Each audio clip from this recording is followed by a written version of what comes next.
Hey everyone, and welcome back to Beyond Compassion Fatigue. My guest today is Rob Leinberger, who has over 30 years of experience in animal care and control, starting as a vet assistant in high school and later becoming an animal control officer. Rob has served on the boards of both the Virginia Animal Control Association and the National Animal Care and Control Association, holding leadership positions, including president and vice president. And he also teaches animal control courses at both regional and state levels. Most recently, he was Deputy Director of Richmond Animal Care and Control before becoming manager of Prince George County Animal Services. Ladies and gentlemen, let's welcome Rob Leinberger. Hey, Rob, welcome to Beyond Compassion Fatigue. How are you today? I'm doing well, thank you. Yeah, well, thank you so much for joining us on your day off. So, Rob has been in this field for over 30 years. And so, can you tell us, let's go back to, 30 years ago, we certainly weren't talking about compassion fatigue, right? So, can you kind of recall early on in your career when you realized that compassion fatigue and secondary traumatic stress, this was a thing and it was affecting, either you and or your colleagues. Oh, that's a very good question. Like you said, I've been in it. I've been in this world for close to 35 years, and Mm. so the physical part was not a new world to me. The pain of being bitten by a dog or an angry snake or maybe twisting my ankle. That was stuff I had grown up with, I knew about, and those things I could tolerate and just push to the side, knowing, okay, I'll heal, I'll put a band-aid on, things will be right as rain, so to speak, in a few days, a few weeks. But then as I started to do this job a little bit more in depth, have conversations with people, see the emotions. Even though I knew the emotions were there, I started seeing them differently. I started hearing things differently. I started processing things differently, and then I started also hearing the words compassion fatigue. Mm. So now hearing it's sort of a second nature. But back then, 30 years ago, it seemed to be less talked about, less of a thing, less of a mainstream thing. So my mind just started processing it a little bit more each day. And I think the real moment of clarity when I started working on my master's degree in 2011 at the University of Richmond. And I decided, hey, I'm going to just take a deep dive into the emotional world of animal care, control, and welfare, and actually do a full semester as my project. So my Mm. human resource project was to do a paper, to do a study, if you will, on the emotional impact. So I did an entire semester gathering data, research, talking to people, and it was an eye opener for me to realize that, wow, this is a big thing. This is something that's important to me and important to countless other people in one way, shape, or another. And so that I think was the defining moment for me in this, well, the spring of 2011 when I started working on this project. Wow, that's really interesting because, like you, I don't have the quite the experience that you do. I was an animal control officer for a little while. I worked in a couple animal shelters and did various roles. I have been involved in animal advocacy and activism for about 40 years, but I also didn't, I never heard the term compassion fatigue, secondary traumatic stress until I went back for my master's as well. And at the time, I thought I was going to specialize in pet loss grief. And then when the professor mentioned compassion fatigue, I don't know about you, but I felt so validated and so less alone because I had been carrying this really emotional heavy weight around with me for decades, thinking I was the only one that was struggling with this thing that now had a name. What what are some kind of subtle or surprising signs that animal control professionals might be experiencing compassion fatigue? So maybe they've heard of the name, it's kind of on their radar, but not really. What are some kind of subtle symptoms that maybe they need to be aware of? Because I think compassion fatigue shows up in many similar ways, but also very different ways. So it's going to show up differently in animal control than it shows up in shelter work, than it shows up in veterinary work, right? So let's talk about some of the unique symptoms of compassion fatigue when it comes to animal control. Ooh, there's so many. Yeah, yeah, I think unfortunately. sadly, exactly. I think for me, what I noticed early on, and it took me a while to gain control, was just anger. Oh, Again, the physical aspect of things was easy to manage, manipulate, control, and and and and deal with. But what I struggled with, and I say this with with all sincerity, is managing the anger, because I was angry at you know what people would do to animals, what people yeah. would do to other people, for that matter. But also because of the world I worked in, and how animals were treated, how they're still treated. And so one of those very subtle, it was subtle too, like you said, it was subtle. And I noticed myself being more angry at things that maybe wouldn't uh, be in the mainstream, and because I would see them more specifically. So, for example, a particular aggressive, brutal animal cruelty situation where the mainstream public might only see it from a news media viewpoint. I got to see it firsthand, what the actual brutality was, what the cruelty was, what a human being would do to an animal. So that I remember clearly, the anger at some of those things, and then taking, unfortunately, taking quite a number of years to get that under control. And so I wish, going back in time, I wish I could have recognized the anger sooner and been able to manage it better. But that was a very distinct one that I think is important in our world to recognize anger, but also the other emotions, because it is at times subtle, but then it becomes not so subtle when it kind of breaks out of its chain, or breaks out of the chains that are holding it, and then it becomes a little bit too much more, or too much to manage. So that would be a big one. That would be probably the most important one, I think, from my perspective. Yeah, I definitely struggled with a lot of anger myself. I think my kind of two go-to emotions were like anger, like raging anger and complete despair, and there was kind of Yeah. nothing else, right? And it's interesting. You expect the physical things. You're gonna get bit by, a few different types of animals. You're gonna jump a fence and sprain your ankle. I mean, you kind of expect that, but Yep. the emotional, I don't know. I kind of went into the field, I think like a lot of people do, and I talk about this as it's the beginning of the compassion fatigue cycle. They call it the zealot phase, where you're going to go in there and you're going to save the world, and you have all this enthusiasm and all this idealism, and then reality hits, and it hits like a ton of bricks. It's painful.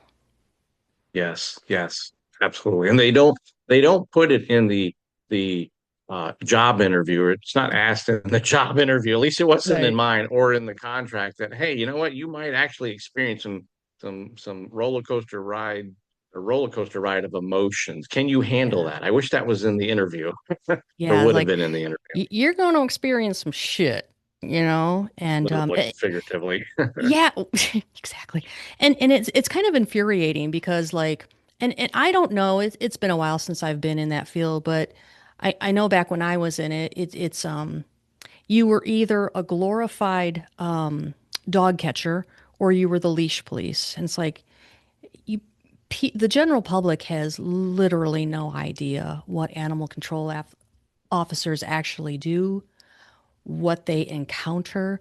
Like you were talking about, the just the cruelty is unimaginable, right? And so your worldview does kind of change. And I say this all the time, and I'll say it again. I don't think if we are going to put ourselves in these situations where we're going to help, be it animals or people or whatever kind of social cause, it's going to hurt like hell.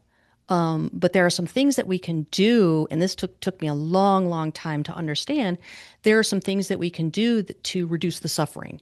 So we're going to feel the pain, but we don't want to get stuck in the suffering. And so you've been doing this a while, and compassion fatigue obviously has been on your radar for over a decade now. So, what strategies or routines, coping skills, things like that have helped you personally manage the emotional weight of this job, and both like in kind of the short term, like immediate coping skills, and then kind of those long term strategies, so you can stay in this until you retire, right, for the long haul. It is a quest and a test in resiliency. There's no doubt about that. And I do not fault anyone in this profession if when they begin it they realize it's not for them. So if they need to depart, then they need to depart. Um, but I also recognize the folks that are in it to win it, so to speak, to steal a phrase, uh, and and recognizing that okay, it has evolved, it has changed. This whole profession has evolved and significantly changed. And so I had to do the same thing and realize that okay, if I'm gonna stick with this, yes, my body will still take the bites and the bumps and the and all of the physical stuff, but then my mind also has to adjust and be able to take care of itself. So starting to do the things that I could I could do that were I could care for my own self, my mind, if you will. Mm. And so recognizing that, okay, I got to do this. I got to take care of this. I got to get that anger in check. So trying to recognize, and I think that was a big one, being able to recognize that I was angry. So before I was just angry and not realizing that I was angry. Now, when I do get angry, I recognize that, okay, that is anger, Rob. You need to put it over here for the moment or channel it into something different. Put it into an investigation, put it into a report, do something a little bit different. So recognition was absolutely fundamental for me to know. And the same thing goes with the other feelings. When I'm happy or excited, I recognize that, oh my gosh, we had a phenomenal adoption event. I can be happy about it. I can recognize that I'm happy, and that's a good thing, and that will smother any anger that I may have had for something Yeah. else. So that is extraordinarily helpful for me, is just to simply have that recognition. It's basic, it's subtle. I can do it every single day. I can do a mental, almost like doing a pre-inspection vehicle check. I want to make sure my oil is topped off. I want to make sure the windshield washer fluid is topped off. Are my tires okay? And do I have gas in my vehicle? So I kind of do the same thing with my mind is, all right, is are the wheels turning okay in my head? Can I function properly today? Do I have some clarity going on, or what are the things that I have to do? So I kind of do that mental health pre-checkup, so to speak, before I get moving. And that I have found has really helped me. And I used to think back in the day that I could do everything. And Oh, I didn't tried we to do all? everything. Yeah. I was that, like you said, I was that zealot. Yep. I'm older now, more mature, I think. I've mellowed a bit, and I realize and I recognize that I can do but so much, and I have to accept that. I'm still helping, still doing the still doing the good stuff, but I have to know that okay, let me take care of this, then let me take care of that. and then I'll move on to the next thing and take care of that. So that has helped as well. I love the fact that you brought up this car metaphor or analogy. Analogy? I always get the two confused. So, Right, right, one way that I describe self-care versus coping skills is with a car, right? So yeah, all the things you were talking about is self-care. It's that ongoing maintenance, right? It's like making sure the oil's topped off, making sure, the tires aren't bald and low, right, making sure it's gassed up or, in some cases, charged up, making charged up. sure that, all these things, right? And so that's the self care. That's the kind of preventative maintenance, if you will. And then Yep, the coping skills are those things that we do like in the moment. So, if you blow a tire and your car breaks down, you're probably not going to worry about, oh, let's get the car washed right now, right? I mean, you're going right. to go into crisis mode, coping skill mode, right? And so it almost sounds like you do the things for the maintenance, but then you also do like in the moment, like, and I think that's like the recognizing, oh, wait a minute, I'm feeling really angry right now, and then doing something about that. And it's kind of the equivalent of getting out of the car and putting the your favorite word, putting the donut on, right? and Right. so and so what other kind of like self-care skills are like really, really important to you? I mean, like for me, the older I get, it's like sleep becomes that much more of a non-negotiable type of self-care. Do you have any like non-negotiables for you? I have found in one of the what you've mentioned with the coping is I think we all take breathing for granted because we have to do it. I tell people jokingly that it's my favorite hobby, breathing. It's like the number one hobby that I have. But what I have found is when I'm in a moment that I need more clarity and I need to kind of ground myself, is I just take a minute or so of deep breathing, and even at the copy machine, which is my nemesis, is standing there and breathing while I function and try to get it to send an email or make a double-sided copy because I can't figure out which direction it needs to go. So I focus on the breathing. And Yeah. and and I've learned that just 1 minute of deep focused breathing for me, it took me a while to get that pattern and that ability at a reasonable level of understanding. But I have found that that clears my mind. It brings oxygen to my body, and I can then focus a little bit more. So it's a very simple for me. It's very simple. It's easy to do, and I can do it almost anywhere. But granted, there's other coping mechanisms that I do from time to time, like massage therapy and Yeah, and yeah. and things that are a little bit more robust and take a little bit longer. But the breathing I have found, a 1 minute breathing is really significant, in at least in my world. Yeah, I mean, I think, people hear, oh, take a deep breath, and they think, oh, a little woo-woo. But what a lot of people Right. don't realize is that, first of all, there's science behind this, right? It, it, Yes. it actually does trigger the relaxation response within the nervous system. And some of the most badass guys in the world, guys and girls, the Navy SEALs, they use this skill. I don't know if you've heard of it, called box breathing or square breathing. It's where you breathe in for 4 counts, you hold for 4 counts, you breathe out for 4 counts, you hold for 4 counts. And they actually do this to manage their stress because, and I'm not equating animal work with Navy SEALs work, but we are in a similar type of work environment where we are always on guard. It's like you almost have to be.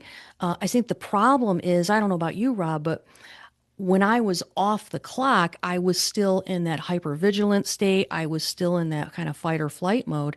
And that's when, we start to see physical and emotional issues starting to pop up, is when we don't realize or don't take that time to kind of let that nervous system like come back down to baseline. Absolutely. It's fundamentally important, but it's also very easy. The more I do it and the more I've done it, it has become basically second nature. Yeah. So the self checkup and checking my mind has become second nature now. As does the breathing when I'm in a moment that I need to clear the fog, get that anger, that spark of anger that might flare up. I can clear it out with just some basic breathing. If I need to do other things that are more involved, like go outside and get some fresh air, or have a conversation with somebody a little bit more in depth, I can do those. But the breathing is usually the very first thing that's my go-to. Yeah. Go to Yeah. that right away, and then I can pick something else that I might need as a more robust coping mechanism if need be. Talking to somebody else, having a conversation, that's a little bit more in depth. Yeah. Or Eating like, my lunch or whatever. yeah, but I mean, even like you said, like, if you can get a massage, once a month, if that's Yes, something you can afford, because, the body holds trauma, the body holds the stress, the body yes. holds anger. I don't have to tell you that. And so if we can kind of get in there and do some supplemental work, have someone kind of work out all those kind of like trapped emotions, if you will, that can be really helpful as well. Absolutely. Yeah. Absolutely. So you are now in a management role. And so how does your organization or your colleagues, how do they all support each other in dealing with trauma and burnout and compassion fatigue and all these things? We we are a small group in a somewhat rural locality, Prince George County, and we have decided that we will work hard, which we do, and then we will play hard, which we Hmm. will.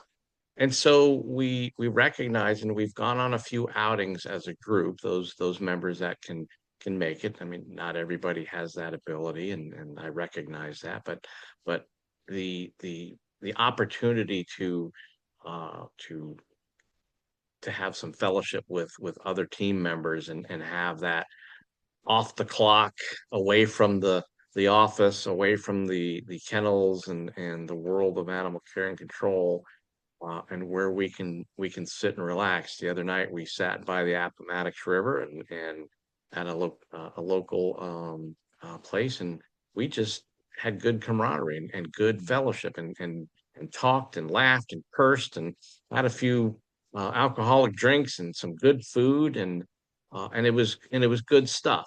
But we recognize that, okay, we're going to do this and let a little steam off, but the next day we're going back to the full steam ahead mode of taking care of the animals, handling the calls for service, and doing the things that the animal care and control world needs and does. Yeah, I mean, but that's the thing, right? Like, so you nailed it on the head. Um, if you want to go full steam ahead, there's got to be moments when you release the steam so you can Yep. reset, reboot, you know? And so if people don't do these things, if they don't let off steam and practice self-care and utilize kind of these in the moment coping skills, how does the emotional toll of this work? Because I think a lot of people stuff it down, stuff it down, stuff it down. If we do that, how does this work kind of spill over in your experience or in your colleagues' experience into like your personal relationships and your own well-being if we don't take care of ourselves? It is, for some it can be like for me it can be a slow buildup, and then I'm tucking I found myself tucking that anger or that frustration or that despair into internal pockets of my mind, and shoving it into cabinets and things of that nature, and then all of a sudden they're full, and so it comes out at the most inopportune times. An angry moment at home, a frustration out in the community, and I can't figure out how to deal with it. Um, and to include putting myself at risk, putting others at risk. when we're driving around in the car, or you're going to a store, or trying to just have a good time out with somebody, it puts all of that at risk, and it has for me in Yeah. my life. And so having good conversations at work, and folks that know me, I just like to to laugh, and I use laughter and humor pretty frequently in my life and in my world. So it's not uncommon for me at work to make jokes, or just have that occasional goofiness, just to let off a little bit of that steam. And so I sort of encourage it at work, uh, and let people know that, okay, it's okay to be silly, it's okay to be goofy, but at the same time, it's okay to be serious, Mm. and let some of that steam out. But trying to make sure that we can talk about it. We have meetings every Friday. We try to talk things out. I have an open door policy for anybody that wants to come in, or if they want to shut the door and they want to just, let the curse words fly. Yeah, We'll yeah, have a conversation. We'll have a juice box, and things will be great in that moment. So it is a lot of give and take, and it is something that yes, for some it's hard to break that moment of hesitancy, and start chatting about it, talking about it, and recognizing that, okay, it's actually okay to be angry. I just got to put it over here, and kind of channel it a little bit differently. yeah, yeah. And so, what advice would you have to new ACOs about, because you're going to get these people who are, they're going to be in that zealot phase, right? They're going to be, I'm ready to change the world. I'm ready to work 80 hours a week. I'm ready to do this. What advice would you give to new ACOs about the importance of protecting their mental health without losing that compassion for the animals and the community that they are going to wind up serving? That's probably one of the best questions ever, and should be on that question should be on an interviewer, should be at the interview, the basic interview level, the first question, before anybody starts in this world, Mm, and how are they going to do that. And so my answer would be, from the beginning, the compassion and self-care has to start with you. It has to begin with you. And whatever it takes for you to be um, the best that you can be for you, and that's what you're going to do. We can talk about eating healthy. We can talk about exercising. We can talk about my love of glazed donuts. We can talk about all of these things, and if those are things that are beneficial to you, then do those things, along with the start your mind in that recognition mode. Begin to recognize, start to recognize, cause yourself to recognize the emotions that will definitely come with this job. yeah. The physical. Everybody knows the physical. We've already, you and I have just talked about it. We know that's going to happen. But knowing that the emotional stuff will come with it is profoundly important. And being able to understand that, all right, it's going to happen. What am I going to do about it? How am I going to cope? And how am I going to have that level of self-care that is going to get me through the hard moments that I know are going to happen.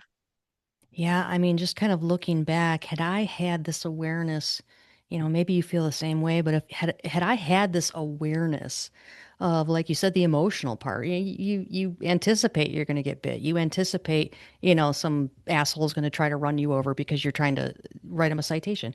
I mean, you expect these things. But the emotional part, I think on a logical level, you realize, but when you actually get into it, the things you see, you don't recognize the importance of talking about that and like you said, channeling that anger or, in my case, anger and sadness and despair. You don't recognize the importance of getting a good night's sleep so you can be kind of fresh in the morning to deal with this.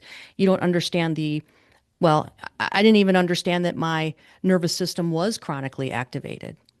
That the reason I had chronic muscle tension was because of all the emotional stuff. You don't necessarily think about that. And so I think, knowing that at the very beginning, I think would have made a huge difference.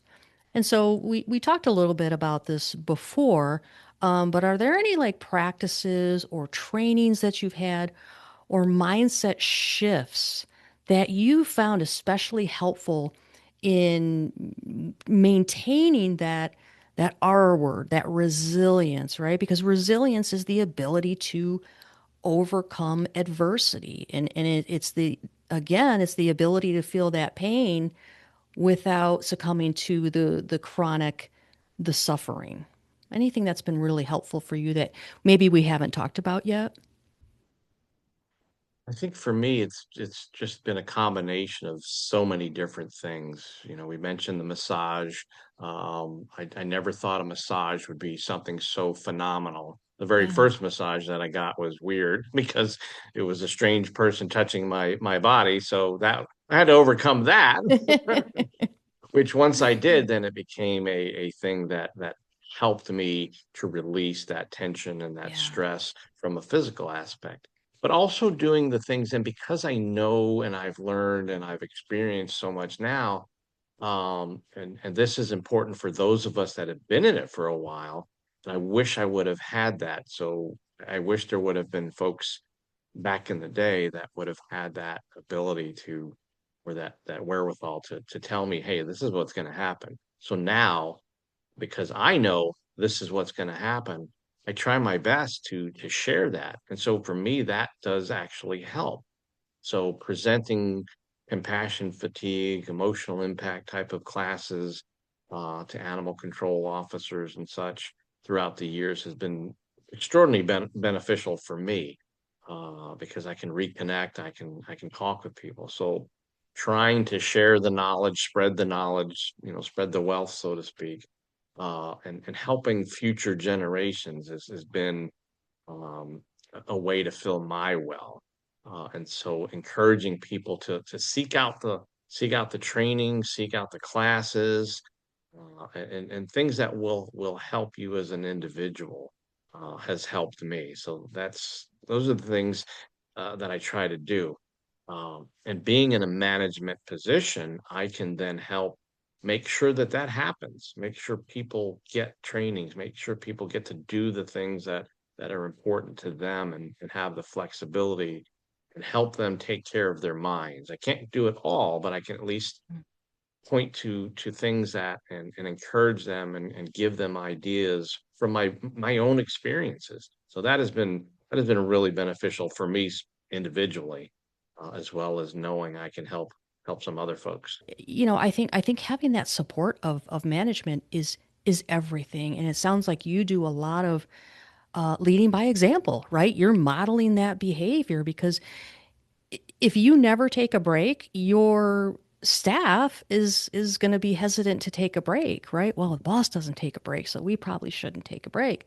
But if they see you doing things, they're more likely to follow your lead. So I think that's amazing, and I think we need to have this shift where leadership is modeling these behaviors and these kind of mindset shifts. I agree wholeheartedly. This stuff is real, and Absolutely. it has to be taken seriously because if the person can't function, then how can we expect them to take care of anybody else or especially the animals if they can't even Yeah. take care of themselves? Absolutely. So let's talk about something a little more uplifting, right? And that is one of the biggest buffers against compassion fatigue, and that is compassion satisfaction, those little victories, the joy and the fulfillment that you get.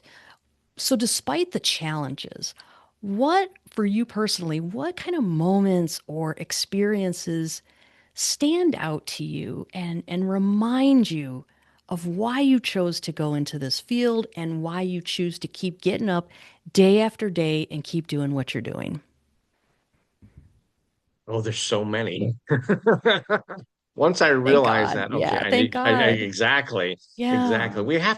We have to, it's so easy to talk about the negative, and we do Hmm. that on the regular. I mean, we do Yeah. that regularly. Oh, this was so bad. Oh, do you remember that hoarding incident? Oh, they had so many deceased animals, or the Mhm. urine smell, or the anal glands that you got on yourself, or the terrible things. Yeah.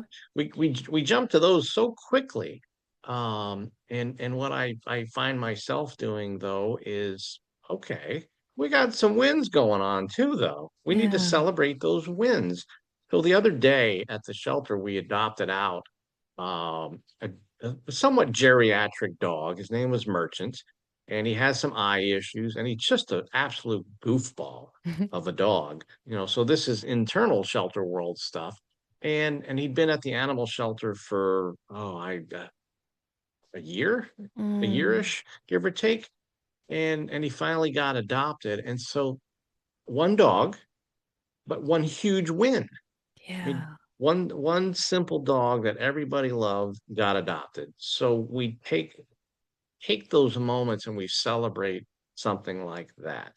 Animals get adopted all the time, and shelters get inundated with critters, four-legged, two-legged, scaly, feathers, Winged, yeah. fur, winged, all of the above. But when we can recognize and we can take that one simple win, there is, for me, there is that ability to let it blossom a little bit more than, okay, that was just one dog. That was one Mm, dog that had an impact on the entire shelter. And yeah. so we can smile, we can recognize the great work that was put into that. So that's a huge example. Obviously other things like doing a really good investigation on a case, an animal cruelty case. And yes, are there bad things that we're going to see and have to put up with? Absolutely. But then getting that animal out of that predicament and that terrible situation, and then bringing it to the shelter where we're going to let it blossom, we're going to let it bloom, and who knows, maybe it gets an occasional cheeseburger, and so we can add to its cholesterol level a little bit, and then doing a great investigation that leads to a successful court outcome. And those are things that make us feel good, and it's part of the process, and it helps us to recognize that, okay, I did right by this animal, I did right by this person, and that makes me feel good. And so I can get up the next day and know, all right, I'm going to do this again. I had this win, and I'm going to do this again, and I'm going to keep doing this because I know I'm doing a great job. So I try to tell, for me, I try to, despite the bad stuff that does happen, I try to make it a point to tell people that we're really doing great stuff. We're doing fantastic stuff that has an impact on the community, and we should all be proud of ourselves. So I have found that reminding people that they are doing impactful, meaningful animal care work is important to do, because we talk about the bad stuff. Oh gosh, yeah, Yeah. that comes up every single day. And oh yeah, we get that out of our systems. But I sometimes have to make sure that we as a team, we as a group, we're talking about the good stuff too, and the good stuff that we do. So that's incredibly important. Yeah, and the thing is it's okay to allow yourself to feel that joy. Allowing yourself to feel joy and compassion, satisfaction, and fulfillment does not betray the animals who are suffering. Right. It's okay to have positive feelings and it's necessary because we need a balance. Yes, yes. The Yeah. the bad stuff will always be there. It will be there. But the good stuff is there too. Yeah. And like you just said, allowing ourselves to celebrate that and have that, we deserve it. We deserve those. And everybody that's in this profession deserves to have those happy moments. and important successful moments, and they deserve to celebrate them and let it out, so to speak. Yeah, absolutely. Oh, Rod, this has been so great. I really appreciate it. Before we wrap up, is there anything else you'd like to mention? You guys got any events coming up or any special animal that needs a home you want to give a shout out to? Yes, we got this great dog that's been there for such a long time, well over a year. He's lovingly called Doobie, and you can infer what you wish as to why. But he is also a tremendous goofball, and he's probably the longest resident that we have at the animal Mm. shelter. So shout out to him, and in the hopes that that right family, that right person comes in and adopts a goofy big dog named Doobie. And, So and if then if all the people other stuff that we have going on. Yeah. So if people want to learn more about Doobie or all the other things you have going on, where should they go? We are at the Prince George County Animal Services in Prince George, Virginia. All right. And what's the website? I'll put it in the show notes as well, but why don't you let our listeners know where they can go online, check things out? Yeah, they just simply need to. They can find us on the Facebook page, Prince George Animal Services and Adoption Center, and then just simply go to Prince George County, Virginia, the main government page. Okay, Easy to perfect. search. Awesome. Like I said, I'll put both of those links in the show notes. So if you're looking for a big old goofy dog that really needs and deserves a home, or any other animal, you know, be sure to check out those links. And Rob, is there anything else you'd like to mention before we wrap up here? Take care of you. Just to take care of you. Yeah. And it's an ongoing thing, you guys. I mean, I don't want to speak for Rob, but I've been in this a long time. Rob's been in this a long time, and the thing is, let me know if you agree with me, Rob. It's an Ignore. ongoing thing. Yeah, and that's okay. All right, Rob. Well, thank you so much again, and I'm gonna let you get back to your weekend. Okay. Thank you so much. Take care. Thanks.